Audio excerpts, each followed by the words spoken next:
Vocês a abrirem o Evangelho. Obrigada, Deus abençoe. Segundo escreveu o Dr. Lucas, capítulo 15.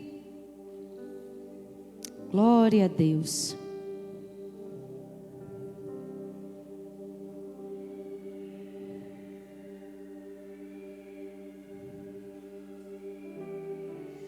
Lucas, capítulo 15.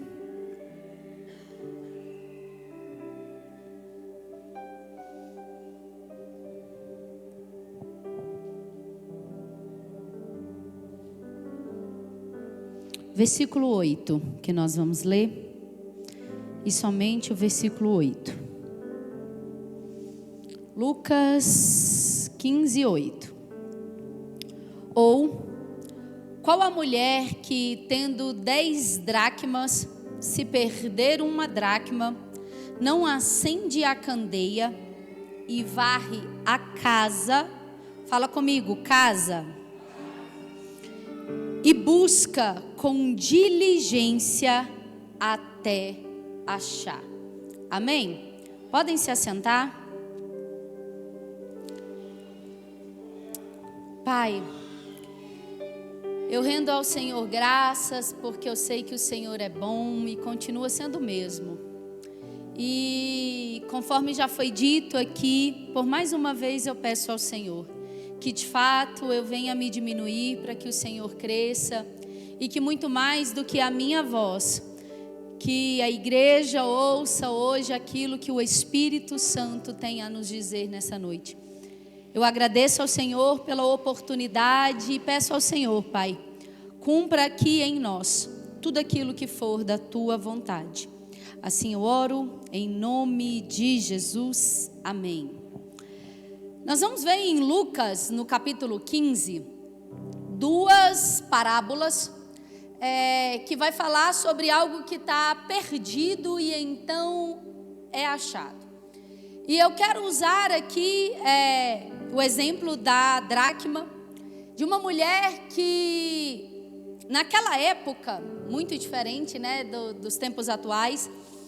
Naquela época, quando o homem ele se apaixonava por uma mulher, ou necessariamente quando já havia ali um matrimônio que era feito, né, por tradição, algo nesse sentido, tinha algo que ele deixava para a mulher, era um dote.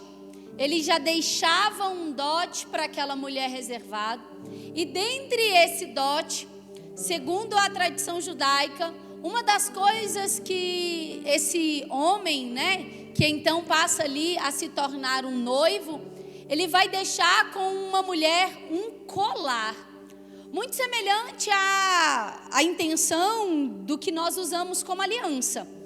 Então, esse noivo, ele vai entregar para uma mulher um colar de 10 dracmas, de 10 pérolas.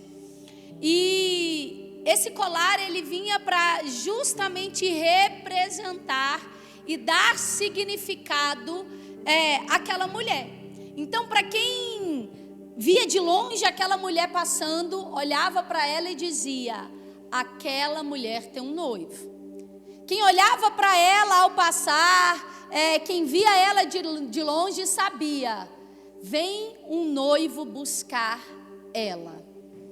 Daqui a um tempo, num tempo determinado, acordado ali pela família, o noivo ele voltaria para buscar aquela mulher, tirá-la da casa dos pais e então ir para a casa que agora seria deles. E muito semelhante é algo que também vai acontecer com as nossas vidas. Há um noivo que nos comprou, não necessariamente com um colar, com um dote, mas nos comprou com o seu sangue, que desceu sobre uma cruz. E ele mesmo disse: olha, eu vou preparar morada, eu vou preparar tudo, mas eu volto para buscar vocês. Só que ele não deixou a noiva despreparada, ele não deixou a noiva de qualquer jeito, não, ele adornou a noiva. E é isso que eu quero entender como você é. Você é adornado como noiva. Nós que fazemos parte da igreja, nós que somos a noiva de Cristo, a Bíblia vai descrever que o Senhor já nos abençoou com toda a sorte de bênçãos nas regiões celestiais, que o Senhor colocou em nós, como tesouros escondidos em vasos de barro. Então há em nós uma adornagem, há em nós uma beleza. Minha irmã, você vai pegar uma foto, geralmente sua, quando você era do mundo, e você vai olhar para você hoje, você vai ver diferença. Você vai ver a diferença. É nítido, você quando caminha com alguém, e você vai perceber pelo semblante da pessoa, quando ela cai. Você vai perceber pelo semblante dela. Eu lembro que eu tinha uma pessoa muito querida e próxima, que ela tinha algumas recaídas, com uma fraqueza que ela tinha. E eu lembro que todas as vezes que ela caía, e ela não falava nada, ela vinha para o culto, ela ficava perto, mas era olhar para ela. Já se percebia quando ela caía, porque há em nós um brilho que vem do Senhor, há em nós um brilho do Espírito Santo, que faz com que nós sejamos diferentes, faz com que ao passar pela rua, alguém vai olhar para você e vai dizer, está ali uma mulher que é comprometida, está ali um homem que é comprometido, está ali alguém que não é daqui. Tem que ser assim nas nossas vidas. Então nós vamos entender que aqui, essa mulher ela recebeu então um colar. E eu quero aqui parafrasear, quero aqui imaginar com você uma história que ela talvez com pressa, como eu por várias vezes, ao ler aqui por várias vezes, eu já vivi isso daqui também. Quando eu chego em casa eu tiro tudo, tiro colar, tiro anel, tiro pulseira, tiro tudo. E às vezes quando eu saio apressada, ou algo nesse sentido, muitas das vezes eu já esqueci de sair com aliança, de sair com colar, ou algo nesse sentido. Então eu quero entender que talvez por algum motivo, aquela mulher ela sai de casa, e ela vai sair sem esse colar. Só que a Bíblia vai descrever que ela volta para casa. E ao voltar para casa, ela então percebe que uma dracma está faltando. Quero imaginar que quando ela começa a olhar para o colar e percebe que ela não está com o colar, ou pega para colocar o colar de volta em si, ela vai perceber, e ao começar a contar, ela conta 1, 2, 3, 4, 5, 6, 7, 8, 9, e não tem a 10ª. E agora essa mulher ela é tomada por um desespero. Por quê? Porque ela perde aquilo que é muito valioso. Ela vai perder aquilo que tem um significado muito importante. 10, numa simbologia, numa numerologia bíblica, significa pleno, completo. Aquilo que é plenamente, é pleno, é satisfeito. Então o 10 simbolizava essa completude. Completude existe? É completo. E dracma vem significar um dom de Deus, um presente de Deus. Então essa mulher ela vem receber algo que é completo, e ela vem recebendo algo do noivo completo. Só que agora ela vai começar a perceber que aquilo que era completo já não está mais. E ela então começa a se inquietar, talvez a se desesperar, procurando por aquilo que estava perdido. Essa mulher, ela simboliza nós, que muitas das vezes também perdemos algumas coisas, Mas hoje eu quero falar de algo e que nós repetimos aqui, casa, diante desse significado, perder em casa.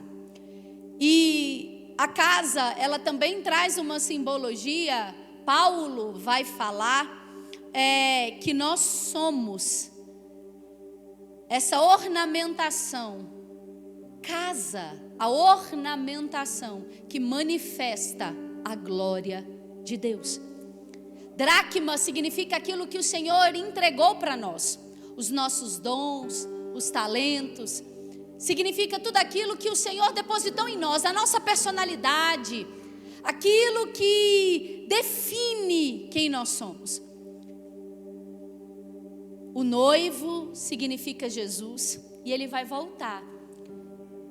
E ele vai voltar e eu acredito que dentro dessa expressão aqui, esse noivo desejaria que a sua noiva estivesse com os 10, com o colar completo, as 10 dracmas perdidas. Porque, irmãos, Deus nunca vai nos entregar algo incompleto. Nunca. Deus nunca vai nos dar algo imperfeito. Tudo que Ele faz é perfeito. Tudo que Ele faz na medida certa, no tempo certo, da maneira certa. Muitas das vezes a nossa ansiedade, o nosso desespero, o nosso achismo vai colocar em xeque aquilo que o Senhor faz, mas por hora o Espírito Santo de Deus vai sussurrar na nossa mente, vai trazer a nós uma memória nos lembrando, mas Deus sabe o que faz. E essa mulher, ela vem perder algo dentro de casa, e eu quero falar nessa noite sobre isso. Quando nós nos perdemos de nós mesmos. Quando nós nos perdemos dentro de nós.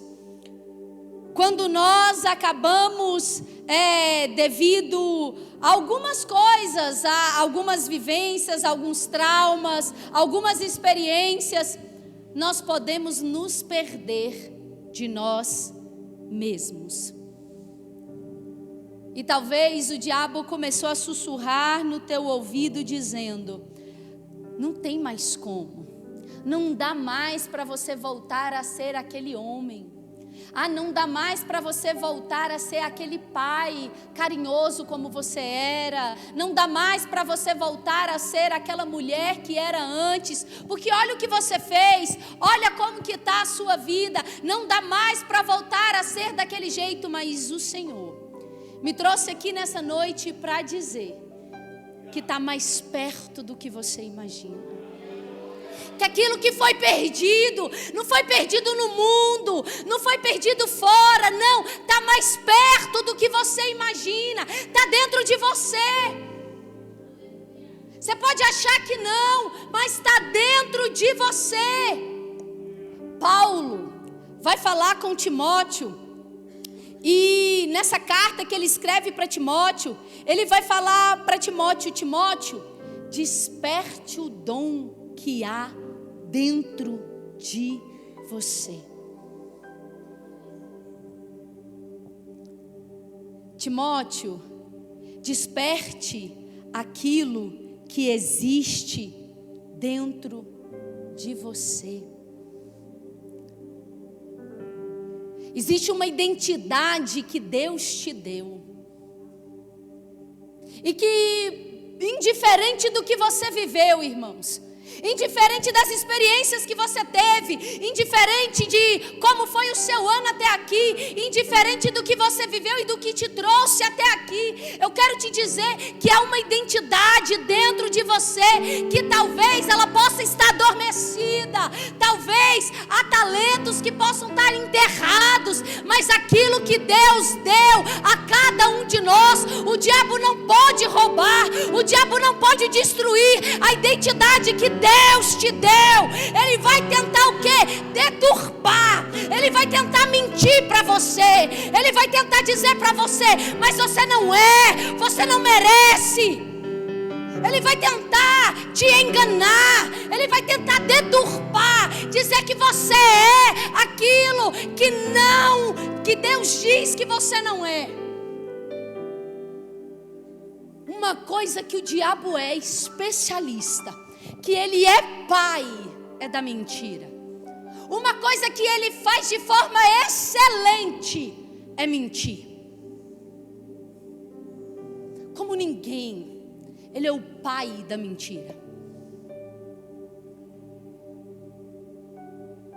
E uma coisa que eu vejo diariamente, irmãos, é pessoas que se perderam durante a caminhada. É de pessoas que se perderam durante a sua vida. E se você vai conversar com ela, talvez chegou dentro de um lugar tão profundo que ela mesma vai dizer, mas não dá mais. Não tem mais jeito para mim. Eu não consigo sair desse lugar aqui que eu estou. Quantas vezes eu já vi alguém que se desviou e talvez entrou num buraco tão fundo, num desespero tão grande tomou conta dele, que às vezes ele começa a chorar de desespero e ele começa a acreditar nessas mentiras que o diabo conta, dizendo, não dá mais para voltar. Não dá mais. Não dá mais para orar como eu orava antes. Não dá mais para ser tão fervoroso, tão fervorosa como eu era. Não dá mais. E eu quero te dizer que isso é uma mentira. É uma mentira que contaram para você e você acreditou.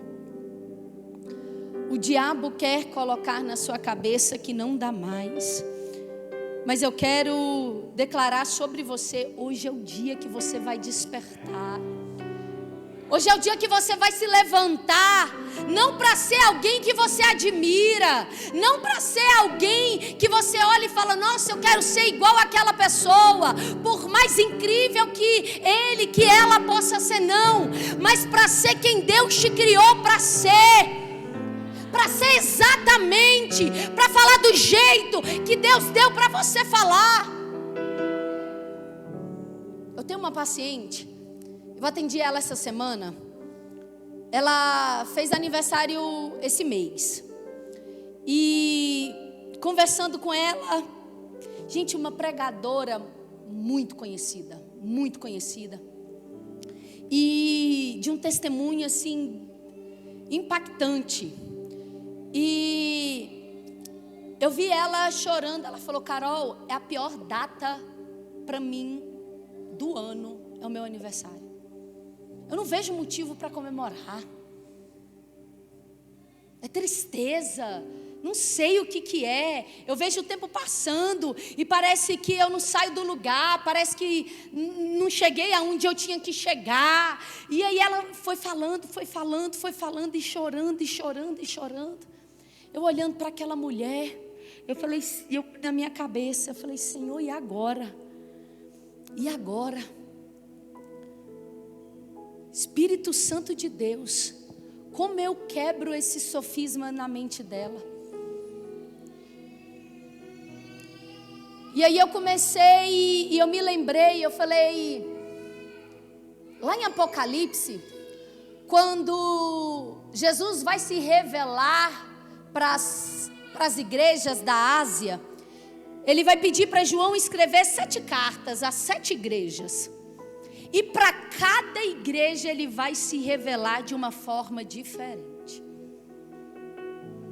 Para uma igreja ele vai se revelar, olha, eu sou o leão da tribo de Judá. Para outra ele, olha, eu sou aquele que anda entre os 7 candelabros de ouro, sou aquele que eu tenho a chave de Davi. Ele vai se revelar de 7 formas diferentes. Falei, você sabia que dentro de você há uma beleza justamente para manifestar a glória de Deus que não há em mim?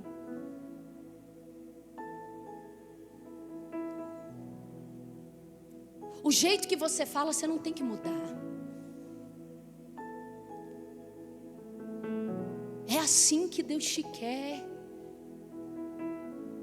Tem um temperamento em você que, óbvio, por favor, submeta-se ao Espírito Santo, né? Mas é um temperamento em você que foi Deus quem te deu. Você foi criada de propósito para um propósito. Você foi criado de propósito, como você é, para um propósito. O problema é quando você passa a acreditar em mentiras durante a sua vida. Porque por muito tempo talvez você ouviu durante a sua trajetória: ah, você é um imbecil. Para de falar assim. Nossa, que histeria, fala mais baixo. Nossa, para que ser assim? Para que falar, mexer nos braços? Se acalma. E talvez alguém foi sendo usado não para aperfeiçoar os dons que há em você, mas para tentar modificar aquilo que Deus colocou em você. E talvez você se encontre perdido, porque durante a sua vida e a sua trajetória você ouviu tantas coisas, que você olhou e falou: não, eu não posso ser assim. Eu não posso falar desse jeito, eu preciso me compor, eu tenho que falar baixinho. É tão lindo alguém pregando assim, calmo, bonitinho. Ai, é tão lindo alguém louvando daquele jeito. Ai, eu quero ser assim. Não, irmão, eu tenho um jeito, e eu tenho o meu jeito. Se gostou de mim, amém. Se não gostou, amém do mesmo jeito. Eu não posso mudar quem eu sou. Ah, não gostou, vai reclamar com o meu Criador, Ele me criou. E se tudo que Ele faz é bom, desculpa, nada me faz acreditar que eu não seja boa. Sou obra-prima dEle. Assim tem que ser como você se enxerga. Claro que nós não somos perfeitas, nós não somos perfeitos, mas há uma beleza dentro de você que resplandece o Criador, e é em você que o mundo está esperando a manifestação de Cristo. É através de você, é do seu jeito. Alguém vai gostar de você exatamente pelo jeito que você é. Você não pode mais continuar deixar com que as pessoas te moldem ao ponto de você se perder de quem você é. Ah, mas se eu não for assim, eu não vou ser aceito. Mentira! Ah, se eu tenho que ser de determinado jeito para me encaixar, sai, porque não é o teu lugar. Sai. Vai ter outras pessoas que vão gostar de você. Vai ter um lugar que vai precisar de alguém exatamente como você é. Mas não pode mais se perder de quem você é. Está na hora de você assumir isso que Deus te deu e usar para a glória de Deus. É usar os teus talentos para a glória de Deus. É usar quem você é sair desse marasmo, é sair desse lugar. Ah, mas falaram, ah, mas disseram. Ah, deixa entrar no ouvido e sai pelo outro. Se você for ouvir tudo que dizem a teu respeito, tu vai ficar doido. Ô irmão, vão falar. Você fazendo ou não, vão falar. Você vir para o culto, vão falar. Se você não vir, vão falar. Deixa falar. Viva para a glória de Deus. Vai viver. Vai cumprir aquilo que Deus tem para você. De uma forma que manifeste a glória de Deus. Talvez você se perdeu em muitas mentiras que disseram ao seu respeito. E talvez você está pensando: não, mas está muito longe, isso já se foi. Não, está aí dentro. Está aí dentro de você. Carol, mas o que eu preciso fazer para me achar? Por onde eu começo para me encontrar? Como eu começo a encontrar aquilo que foi perdido? A primeira coisa que nós precisamos fazer: acender a luz. Acender a luz não significa que você vai encontrar o que está perdido. Ligar a luz, acender uma candeia, significa que você vai encontrar, enxergar a bagunça que está. Ela acendeu a candeia, mas não encontrou a dracma imediatamente. Tem uma frase do Dr. Augusto Cury que eu gosto muito dela. Ele vai dizer: aqueles que não têm coragem de olharem para dentro de si mesmos, nunca corrigirão as rotas da sua própria história. Está na hora de você olhar para dentro de você. Isso aqui não é pregação de coach, pregação de psicologia, não. Eu estou falando de Bíblia. Lembra de onde você caiu e volta. Lembra quando você era feliz e hoje você só reclama de todas as coisas.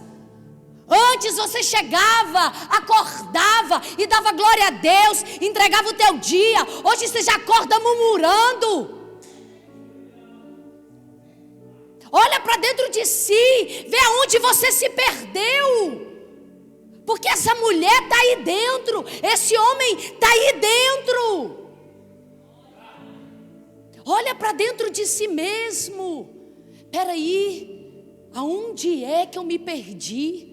Aonde é, que momento foi que eu deixei de olhar para o Senhor e passei a olhar para homens? Aonde foi que eu parei de dar importância para aquilo que Ele acha de mim e passei a só ouvir o que as pessoas estão achando de mim?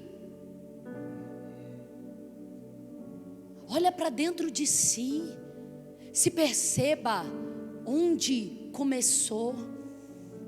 O que te fez ir para a pornografia? O que te fez ir para as drogas? O que te fez entrar num ciclo de traição? O que te fez entrar num ciclo de marasmos? Olha para dentro de si, liga a luz. Não dá para mudar aquilo que não é conhecido. Aquilo que não é visto não é transformado. Está na hora de talvez você parar, olhar para dentro de você mesmo e voltar a chorar pelos seus pecados. Antes de encontrar aquilo que foi perdido, primeiro conserta, a luz vai vir. E Deus adora trabalhar por meio da luz. Antes dele criar qualquer coisa, irmãos, primeira coisa que ele disse: haja luz. É isso que primeiro precisa acontecer na nossa vida. É você parar para entender, peraí, o que é, aonde é que eu estou ocupando o meu tempo, que eu não estou tendo tempo para ler uma Bíblia? O que é que eu estou fazendo, que eu não estou conseguindo tempo para parar, fechar a porta do meu quarto e orar? O que é que eu estou fazendo, que eu não consigo mais saber de nada da vida do meu filho, na vida da minha filha? Aonde é que eu me perdi da minha esposa? Aonde é que eu me perdi do meu marido? Quando foi que eu deixei de olhar para ela? Quando foi que eu deixei de admirar ele? Porque não foi assim o tempo todo. Ligar a luz é o começo. Para quê? Para você arrumar aquilo que está bagunçado. Primeiro, para você enxergar essa bagunça aí e reconhecer essa bagunça. Num dos momentos que nós fazemos todos os meses da Santa Ceia, Lembramos daquilo que Paulo falou: examine o homem a si mesmo. Como é que você está? Deixa essa luz entrar. Deixa o Espírito Santo, sabe, tira um dia, fala: Senhor, sonda-me e vê se há em mim algum caminho mau e guia-me pelas veredas da justiça. Espírito Santo, vem me convencer, abra os meus olhos para eu enxergar a mim mesmo, é parar de olhar para o pecado do outro, me faz enxergar os meus, me faz enxergar a minha vida, aonde eu estou errando, aonde eu estou falhando, aonde eu estou sendo negligente, aonde eu estou sendo omisso.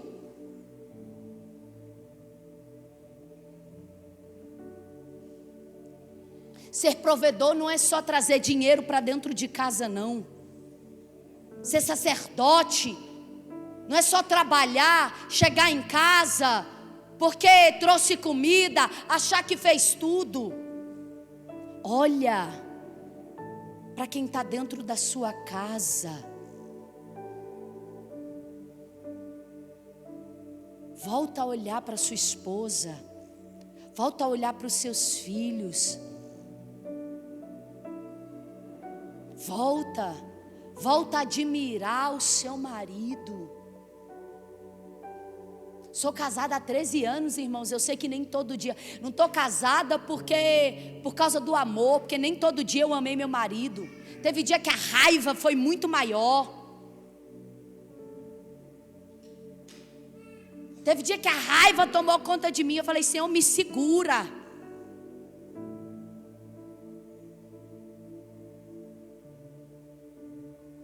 Mas é uma decisão, irmãos. Eu não posso me perder de mim mesma. Eu não posso, você não pode se perder de si mesmo. Porque se você continuar assim, nada na sua vida vai mudar. Acenda a luz. Acenda a luz.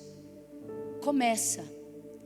E uma coisa que me chama a atenção, que ela vai acender uma candeia.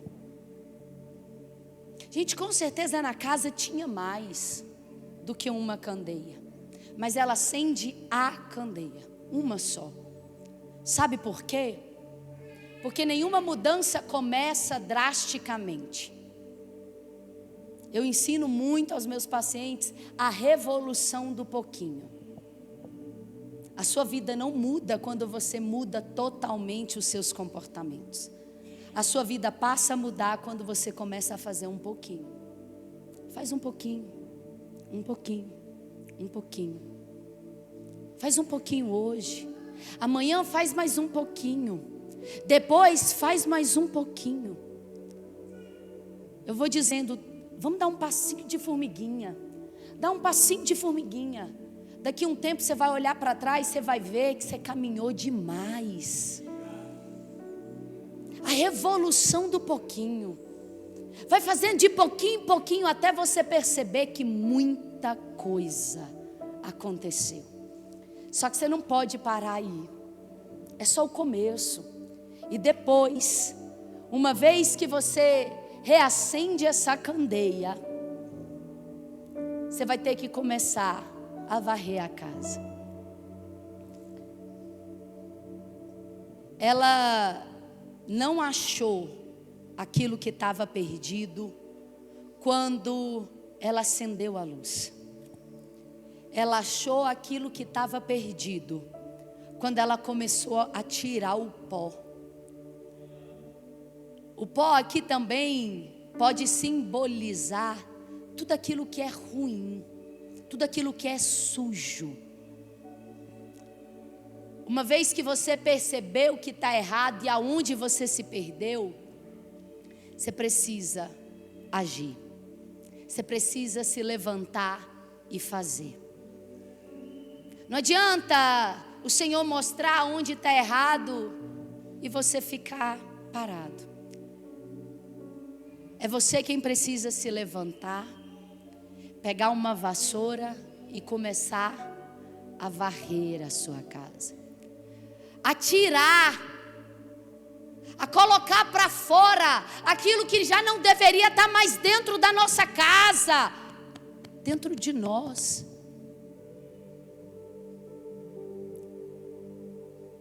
É começar a organizar a casa, a tirar. E só tem uma forma da gente deixar o pecado. Só tem uma forma da gente conseguir resistir o diabo. Só tem uma forma da gente conseguir dizer não à tentação. Só tem uma forma da gente começar a varrer a casa. Só tem uma forma de você conseguir resistir à vontade da pornografia, da masturbação, da traição, da fofoca, da calúnia. Só tem uma forma: se submetendo mais a Deus. Se submetendo mais a Deus. Eu não sei se você acredita em experiências sobrenaturais, mas eu tive várias durante a minha trajetória com o Senhor. E uma delas que eu me recordo até hoje, bem no início da minha conversão. Quando eu estava voltando do monte, eu cheguei em casa e eu morava na casa da minha tia. E eu entrava pelos fundos e a porta era de vidro. E quando eu fechava a porta, eu vi pela primeira vez um demônio. E a minha perna ficou paralisada, com muito medo. Eu só lembrava: o sangue de Jesus tem poder, o sangue de Jesus tem poder. E ele saiu e eu escutava ele correndo no telhado da casa. E eu sentia muito o cheiro do cigarro, o cheiro da bebida, de tudo aquilo que eu consumia antes, de tudo aquilo que eu fazia antes no mundo. E a minha boca enchia d'água, lembrando. E eu lembro que eu fui para o quarto, eu ajoelhava e eu escutava ele correndo. Ele dava gargalhada e ele falava: você não vai conseguir, eu sei que você não vai conseguir, e ria. E eu ajoelhava e eu dizendo: Senhor, me sustenta em Ti. Senhor, eu estou com muita vontade voltando do monte. Senhor, a minha boca está enchendo d'água, de vontade de fumar. Me sustenta em Ti. A minha boca está com vontade, Senhor, de voltar a beber. E nem todo mundo da casa era convertido. Eu sei que tinha tudo isso dentro da casa. Eu falei: Senhor, eu não vou sair daqui do quarto até que o Senhor tire de mim a vontade de usar. Eu não vou sair daqui até que o Senhor tire de mim o desejo de usar. Me sustenta em Ti. Não é que você não vai ter mais vontade, não é que você não vai mais pensar, ou não vai mais até querer fazer, mas você pode aprender a se submeter ao Senhor, para não voltar àquilo que você fazia antes. E eu quero que você fique sobre os pés.